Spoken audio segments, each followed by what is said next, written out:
आप सभी के अंदर विराजमान मेरे परम पिता परमात्मा को मेरा कोटि कोटि नमन। आभार की प्रकृति हमारे ऊपर कैसे प्रभाव डालती है, तो सबसे पहले आभार का मतलब समझिए। आभार का मतलब ये होता है कि जब आपके लिए अगर किसी ने कुछ भी किया है, चाहे संसार में, चाहे परमार्थ में, चाहे प्रकृति ने या परमात्मा ने, किसी ने भी आपके लिए कुछ किया है तो वह धन्यवाद का पात्र है। और हम नॉर्मल में भी अगर कोई एक पानी का ग्लास भी हमें देता है तो हम थैंक यू कहते हैं। तो आभार यानी किसी ने कुछ किया, वो आपके ऊपर भार बन गया, तो उसके लिए आपको नम्र होके उसको थैंक यू कहना चाहिए। और प्रकृति, तो इस प्रकृति ने तो हमें बहुत अनमोल खजाने दिए हैं। इस परमात्मा की बनाई हुई सृष्टि में कोई भी ऐसी चीज नहीं है जो आपके काम नहीं आती हो, चाहे फिर वो खाना हो, पीना हो, रहना हो, सोना हो। उस परमात्मा ने आपके लिए हर चीज की व्यवस्था की है।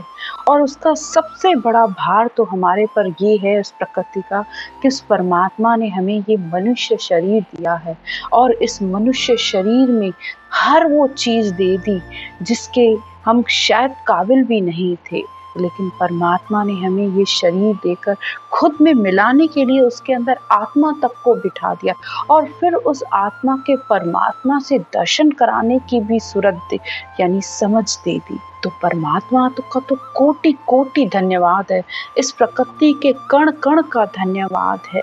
रहने के लिए पृथ्वी है, पीने के लिए पानी है, खाने के लिए अन्न है। आप कहीं भी नजर मार कर देख लिए, जो हम श्वास ले रहे हैं वो पेड़ों से ले रहे हैं, आकाश से बारिश है, कुछ भी संसार की हर चीज का धन्यवाद है। प्रकृति की बनाई हुई हर चीज, फिर चाहे वो आपसे सुबह उठने से लेकर रात के सोने तक आपको कितनी चीजों की जरूरत पड़ती है। चारों तरफ अपने नजर डालकर देखिए कि क्या आप इस प्रकृति के बिना एक क्षण भी जिंदा रह सकते हैं? नहीं, बिल्कुल नहीं। तो इस प्रकृति को जब आप धन्यवाद देंगे, कोटि कोटि धन्यवाद देंगे, तो आपके अंदर क्षमा का, दया का, सहनशीलता का ऐसे भाव आएंगे। प्रेम भी होगा। इस प्रकृति को जब निहारेंगे, इसके प्रति आभार प्रकट करेंगे, तो आपके अंदर जो गुस्सा है, फ्रस्ट्रेशन है, जो भी चीजें हैं, वो अपने आप धीरे धीरे कम होती जाएंगी और आप स्वभाव से भी नम्र होते जाएंगे। और सबसे बड़ी बात, हमें बोलने के लिए मुंह, हाथ, पैर, सब काम करने के लिए हम चल पाते हैं। नहीं तो संसार की तरफ अगर आप देखेंगे, कोई आँखों से नहीं देख पाता, कोई पैरों से नहीं चल पाता, कोई हाथों से काम नहीं कर पाता है। तो प्रकृति की हर चीज का धन्यवाद है, कोटि कोटि धन्यवाद है।